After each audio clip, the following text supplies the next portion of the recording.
Okay, very good. So Baruch Hashem, now we're starting a new chapter, a new book, the Sefer Shemot, and this is, let's say, the most important. Let's say if we have to compare the Sfarim, this would be the most important one because this is where the Jewish people finally becomes a nation, and this is where the Jewish people build the relationship with HaKadosh Baruch Hu. Because up until now, it was an individual relationship. With Abraham, he had an individual relationship with Hashem, Yitzchak, Yaakov, but everyone was individual. Right? We see with Ishmael, we see with Esau. Now we see with Yaakov, his 12 children, they all had a relationship with HaKadosh Baruch Hu.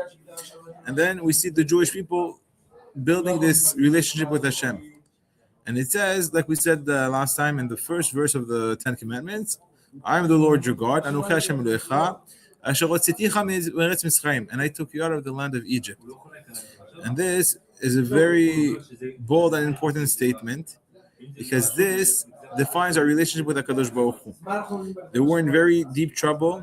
We were enslaved. We were in a very bad situation, and HaKadosh Baruch Hu, he came and he did otot ufmoftim. He did all kinds of wonderful miracles, and he took us out from the most powerful nation. Imagine now we're saying, I don't know, America today, how no one can go against them. And HaKadosh Baruch Hu went, and he did all the miracles to take us out. Something that was impossible became possible, and he brought us to receive the Torah. So in this week's parasha, we see that the Jewish people, we started growing a lot in Egypt. We're living in Pitam and Ramses, and then eventually we started going all over Egypt. And then probably we started to be scared. He's like, look, what's happening with the Jewish people? Right? A little bit like we see today, unfortunately. You see the Jews, they're becoming too numerous. What are we going to do with them? The big Jewish question, right? And he was thinking, what are we going to do? So he decided to go and kill the Jewish people. We're going to start with the boys. So he sent the midwives. The midwives had Yat Shamayim. They were scared of Hashem and they didn't do anything. So eventually he decided to go and kill and bring all the firstborn boys to throw them inside the Nile. And we know Yocheved had a child. She was pregnant with Moshe. She gave birth to him, and then she put him inside the Nile in the little basket.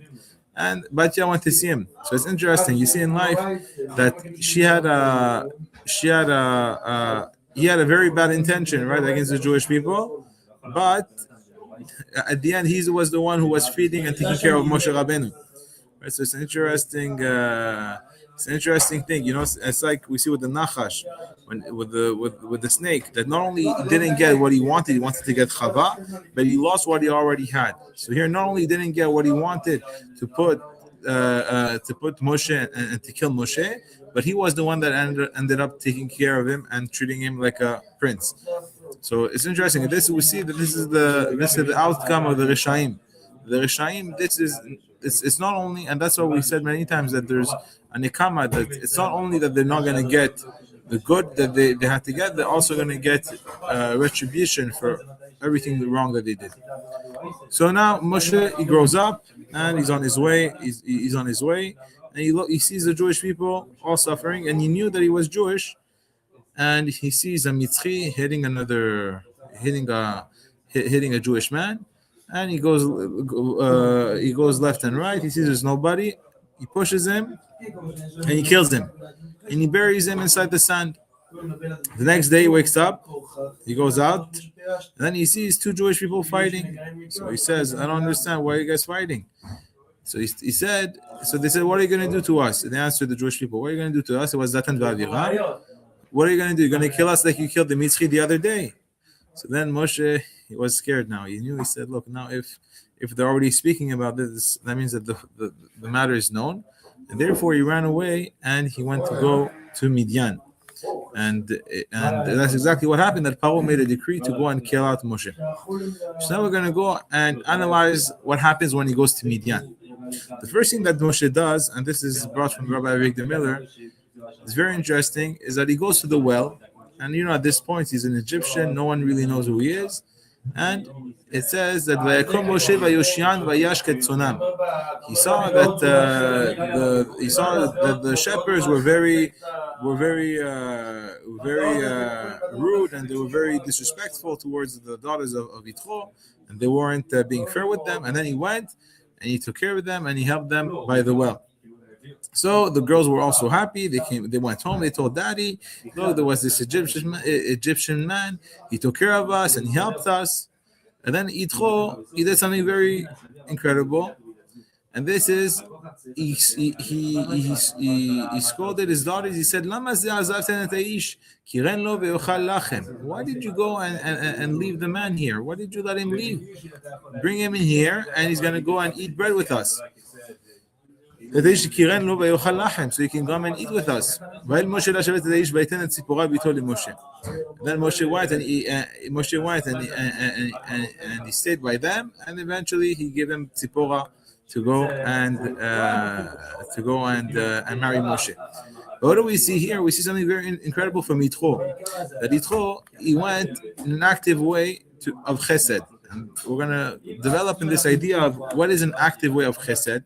That there's, you can say thank you, you can say, you can be grateful to someone, but there's a difference between being grateful or saying thank you than being actively grateful.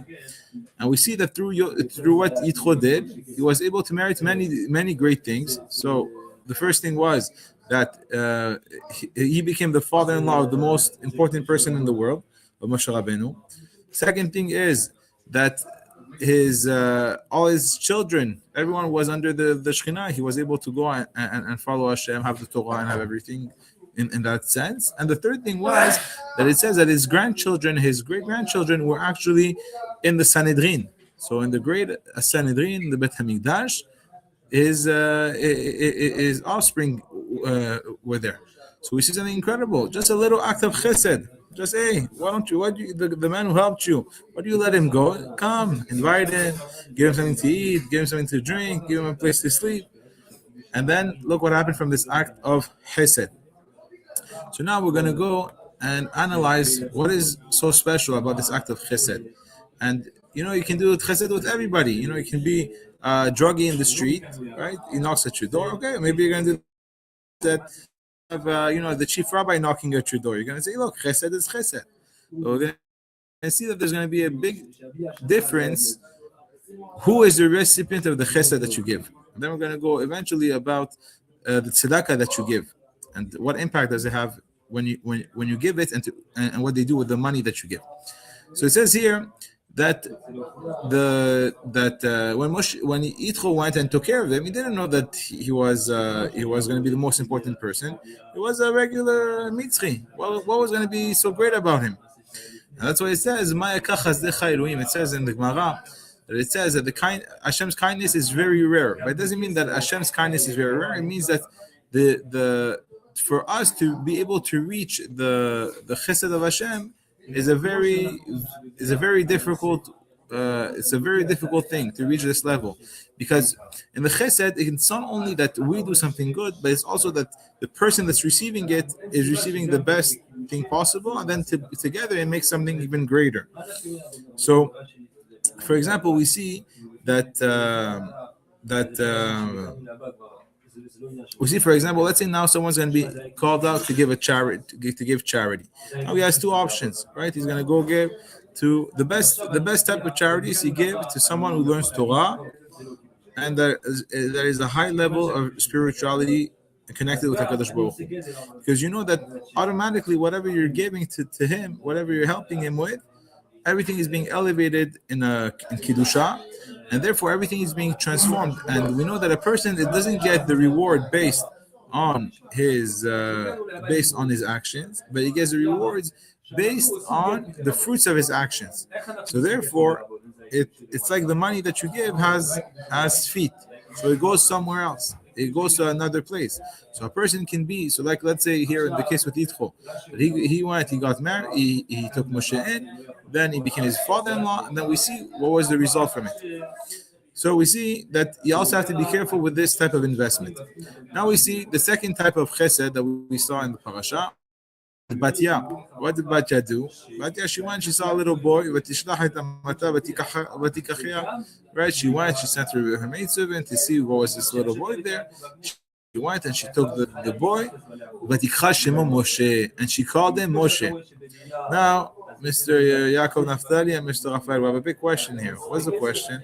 I don't understand. The Torah says that they called Moshe, his parents called him Tovia, they called him Tov. There's many names of Moshe. Why do we call him Moshe? And who do we give the gratitude to? To Batya. So Batya, she's a Goya. She's a daughter of Paro. And now the Torah tells us that she called him Moshe. And what's Moshe? Ki min hamayim mishitiyu. She called him Moshe because she drew him out of the waters.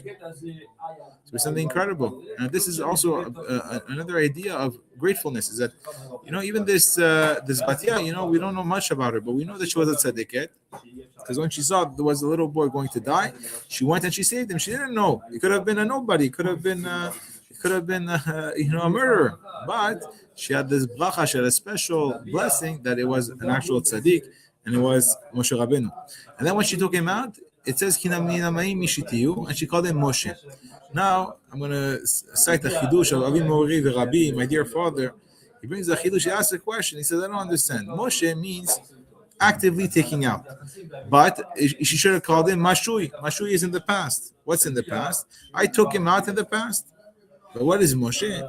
So he answers, he says that Moshe means that I'm taking him out because he himself will eventually take out the Jewish people in an active form. So that's what Moshe means. Moshe means that when the time will come for him, the same way that he was taken out of this water, he will take out the Jewish people of the water, right? Of when there was Chirat Yam Suf. So we see that those two great people, Yitro and Batya, we see that the actions that they did had the reward not only of the actual action that they did, but also whatever came after from that action. So now we're going to go focus more now on tzedakah. And what does it have to do with tzedakah and the way that we do charity? So first thing we have to know that $1 invested in tzedakah is more important than all the material success, all the great things that there's in this world, because the reward is eternal, right? So you have an eternal bank account, and this eternal bank account can only work with mitzvot. So how do you fill up so here, for example, you want to be a good businessman. So you're going to have different funds, you're going to have different buildings, you're going to do this and that. But after, 120, what happens? Everything is gone. Everything has to be given either to our children or the government takes half, unless you have a good you have a good tax lawyer. But one thing is eternal, and therefore it's interesting that $1 to the tzedakah box is worth more than all the material wealth of a person. But now we have a big issue here, because not all pushka boxes are equal. Right? It depends what pushka you put it on. If you put the pushka, for example, there was an example that they were given, let's say giving to a hospital or giving to a very big organization. So many times you're going to get to a hospital or a big organization and you don't really know where the money is going to go.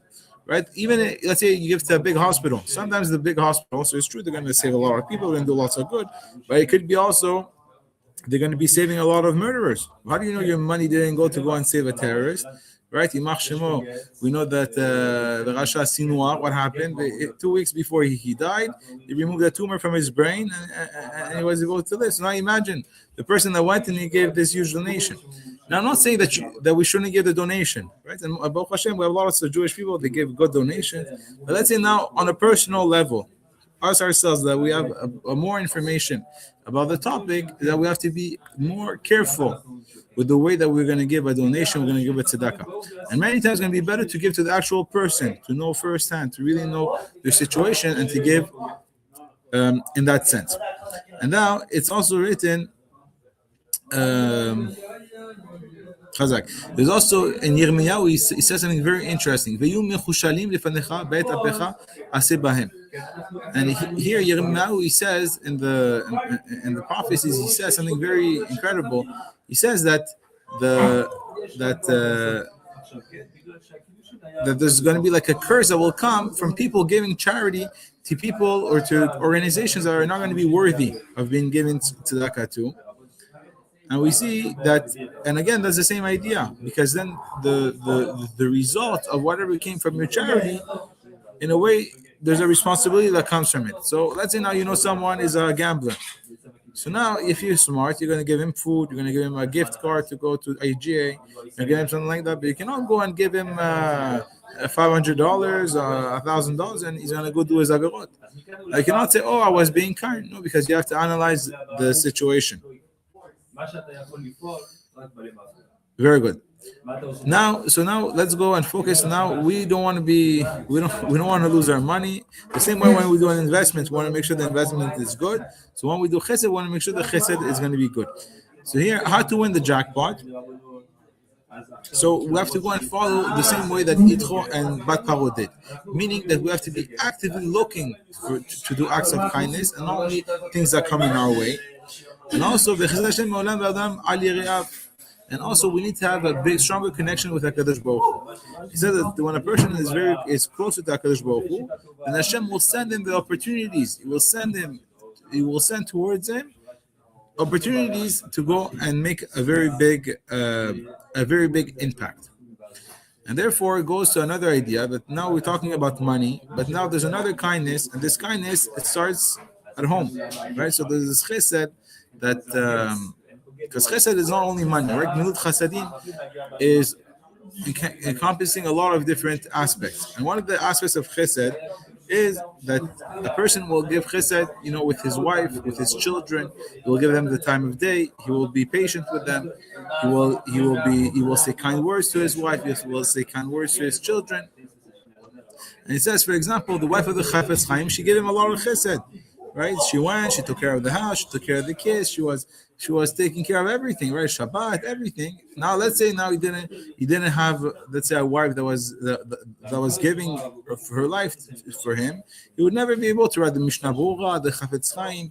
He wrote so many books, he wrote so many Sfarim till today the whole world uses, and all this is thanks to the chesed of his wife. And that's why it leads to this idea that the chesed cannot just be a chesed that comes from the heart, right? And this is why many people make a mistake, because when it only comes from the heart, then you can do terrible things, right? Like we said many times, if you tell someone, I'm going to lend this to you because I'm not like you, in your heart you think you're a tzaddik, but the Torah says you're not a tzaddik, right? You did an avirah because you have a grudge against the person. And that's the same thing with chesed.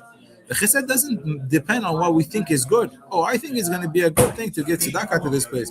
Or I think it's going to be a good thing if I tell this person exactly how I feel. Or I think it's a good thing if I tell my boss, if I tell to buzz off, whatever the case is. But the chesed has to be joined with idealism. What's the idealism that we need here? Is the idealism of the Torah. So what does Hashem consider as chesed? What does Hashem consider that's good? And therefore, that's what I'm going to make good. When Hashem is going to tell you that a person who goes and learns Torah, and he has Yirat Shamayim, and he's careful, and he has his wife and children, and he has all this. So and Hashem tells you that this person is close to him, that this person is a tzaddik, this person is getting higher and higher every day. So now this is the person that you should go and run and help. Right, not to go and be like, because if let's say you don't have any of those Torah ideas, you can just go logic. What are these people bringing? What are they, parasites? They're just learning all day. Really, does it change something if they're going to learn all day, right? And that's all those ideas that come from the Yetzer Hara that want to tell you and put down actually the good, and whatever is the opposite, right? Whatever is the opposite of the people that are giving themselves to the Torah. It's interesting because it says in Lexus Parashat about Issachar that Issachar is going to be compared to the donkey. Why? Because a donkey can carry a very, very heavy load, even heavier than his own weight. So we say, how come the donkey is? So why is he like a donkey? Because this is the way of the Torah. The Torah is very difficult. It's much harder to go and learn Torah in a very deep way and to do pretty much any other thing, right? To be a great tax lawyer, to know all the new laws of Karni.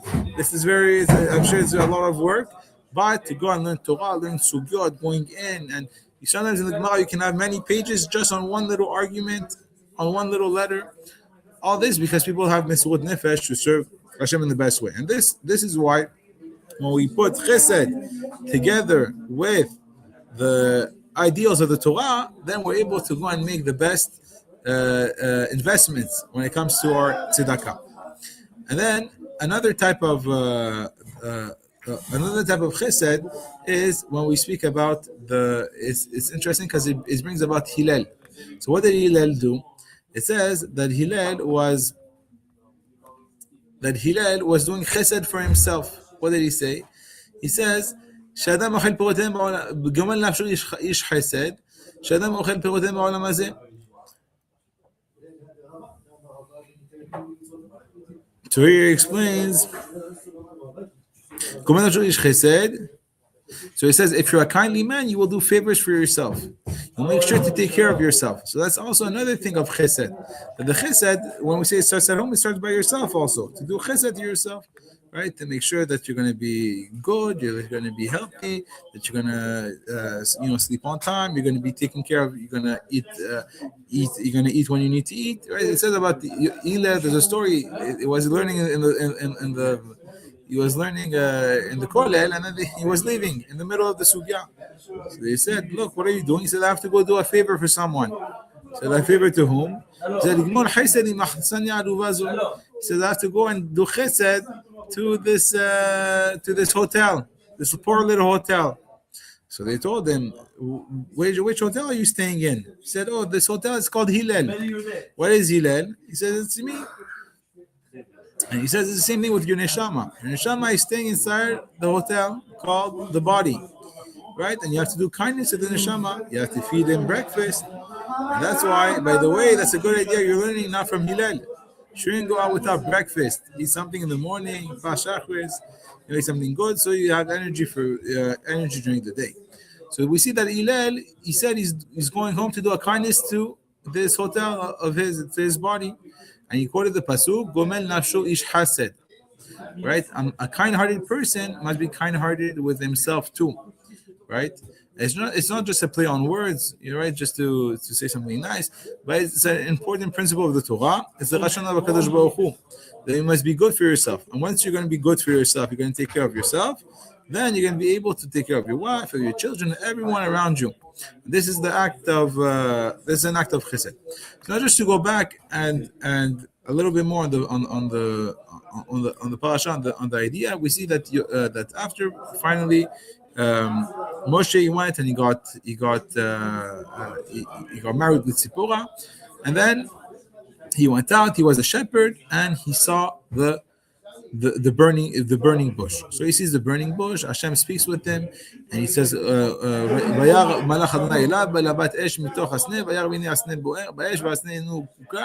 he saw something strange. He saw there's a fire, something's burning, but there's nothing that's burning it. There's no fuel to this fire. So he went, he said, I don't understand, why is it not burning? So Hashem, he saw that Moshe was there, and he was approaching, and then Hashem said, Moshe, and Moshe said, I'm here. And he says, he said, remove your shoes, because the place where you are is a holy place.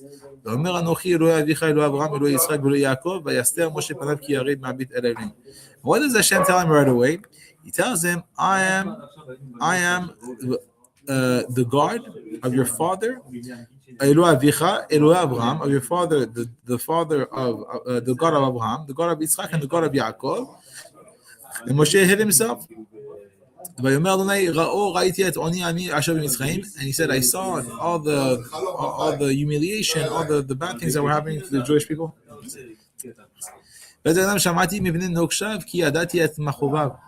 And it says that HaKadosh Baruch Hu was hearing all the pain, all the bad things that the Mitzrim were doing to us. We also have this concept that even today we're in Galut. It says, B'chol tzarotav lo tzar. In all our troubles, in all our tribulations, we're in Galut, all the different things that are happening. So that HaKadosh Baruch Hu is still with us. He's still with us, and he's in the suffering with us, and he's listening to us. And then it continues on with Moshe. And then he tells them, and I'm gonna come and I'm gonna deliver the Jewish people to go and enter the land that I promised to them, the land, the good land, the land of milk and honey. ועתה הנה צגת בני ישראל באה אליי וגם ראיתי את הלחץ השם מצחיים לוחצים אותם. So it says that he saw HaKadosh Baruch Hu, he saw when we're crying out to HaKadosh Baruch Hu. And that's why we always learn that when a person is in trouble, when a person has something that's going on and he really needs a Yeshua, you should always go and pray to HaKadosh Baruch Hu. You know, there's this story, I like to share it. I heard in a shiur, and basically it was someone, he showed up in Muncie, became religious. So the rabbi told him, what happened with you? Overnight you became religious? The rabbi, I have to tell you a story. I was in New York, and I was delivering cocaine, right? Now, all those pills, right? And I was going from New York to California. I was on this bus. I'm like, I'm going to do a quick 20,000. And I have two huge suitcases. I'm sitting in the back of the bus. And we're in the middle of the way. We're around halfway to California. And FBI, they stop the bus and they go one by one. So he said at this point, I'm so scared. And then they stop by me and they tell me, hey, you, with a flashlight, open your suitcase. Let me see what's inside. So now the guy is already seeing his whole life is gone. Gonna end up in jail. 20 years, he's done. Nothing can save him. What is he gonna do? So he goes down like a turtle. You know, like when you forget your homework, you pretend you have your homework in your backpack and you're looking for it, but there's no homework. So he's like, what am I gonna do? So when he goes down, he says, Hashem, I promise you that if you save me, I will do tshuva. I will kill HaKadosh Baruch Hu. I promise you. And he said the second that he said that, he was opening the first zipper. As soon as he said that, the other agent said, "Hey, John, we got him." And they went on the other bus, and that's where the criminal was, and he was able to go and be free. So that's why it says about Chizkiyahu. He said even afilu chirev al tzararo. Right, even if someone has a sword on his neck, he should never go and despair from HaKadosh Baruch Hu's kindness. Like we see here, 210 years, you can say to yourself, wow, Hashem, is it possible we're still here? Is it possible that Hashem still cares about us? Does he still remember us? Look at all our suffering. But we see here exactly that he cares about us, and that we cried out to HaKadosh Baruch Hu, and HaKadosh Baruch Hu, he went and he heard us. So then we go continue in the parasha. Now Moshe finally goes up. He asks a sign to Hashem. What is the sign that you want the Jewish people to be free? He says the sign is that after 50 days, when they're going to be out of Eretz Mitzrayim, I'm going to give you guys the Torah, and you're going to show Hashem on this mountain. This is the sign. And then Moshe goes. And now he's on his way back to the Jews. Now he's on his way to Mitzrayim, because it was after that. It was after the Paro died. The old Paro died. Now there's a new Paro in town. So he's able to go back. No one's going to go and kill him. They forgot about his story. So he's on his way. And finally, he tells all the Jewish people, I was sent by Hashem, and Hashem, the God of your forefathers, Abraham, Isaac, and Yaakov, and I'm here to go and save you guys. Now Moshe shows up to Paro, and when he goes to Paro, what does Paro tell him? Paro goes and he tells him, what are you doing here? He says, look, we have to go and free the Jewish people, so the Jewish people will come and serve HaKadosh Baruch Hu on the mountain. He answers them. He says, we have a big problem here. The reason why you guys came, because you're lazy. So now, not only I'm not going to free the Jewish people, but I'm going to give you all the same work, everything the same, but I'm not going to provide any material. It's going to be on you to go and get all the material. So we see here, how are they going to get the material as well? And it says that all the Jewish people were crying, right? Because it was it's interesting, because here the Jewish people were not being blamed for crying. Because here we were crying because we were very in such a low state, in such a state of distress, or servitude, that it's as if we don't really see that there was a punishment for this complaining, right? It was a normal complaining. And then Moshe goes to Hashem. He says, Hashem, what is going to be here? The second, from the time that you sent me, I only see that nothing good came from nothing good came from it. And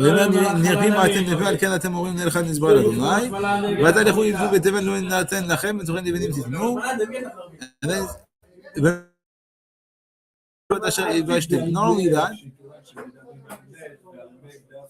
Not only that, the Jewish people went and they told Moshe, they told him that Hashem should judge them, right?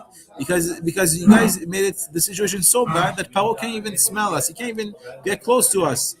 That you made the situation so bad. ויושב משה אל אדוני ואמר אדוני למה הראיתם לעם הזה למה זה שלחתני? And then he went and he pleaded to Hashem. He said, Hashem, I don't understand. Why did you send me to go and save these Jewish people if now there's only bad things that happen to them? Right? There's only bad things that's happening now. Not only they're not being freed, they have even a harsher punishment. We see that you didn't save your people. And Hashem answers him in the last verse of the Parashat. ואומר אדוני משה אתה תראה אשר אעשה לפרעה כי ביד חזקה ישלחם וביד חזקה יגרשם מארצו.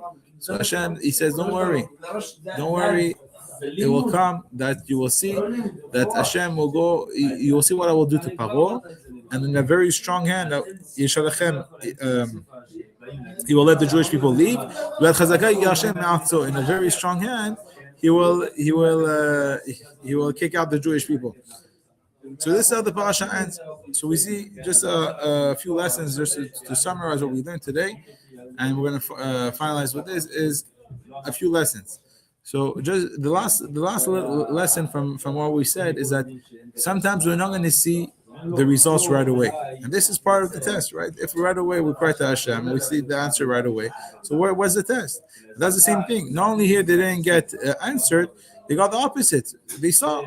And this is a lesson in Emunah, that a person should not go and stop praying. And that's what the Gemara says, that a person, when he prays, he should never have in his mind, I will get answered. Because if he has in his mind, he will get answered, and he doesn't get answered, he will go and regret, or he will go and stop praying. So a person should always continue and continue and continue, and with Hashem, he's going to get eventually answered.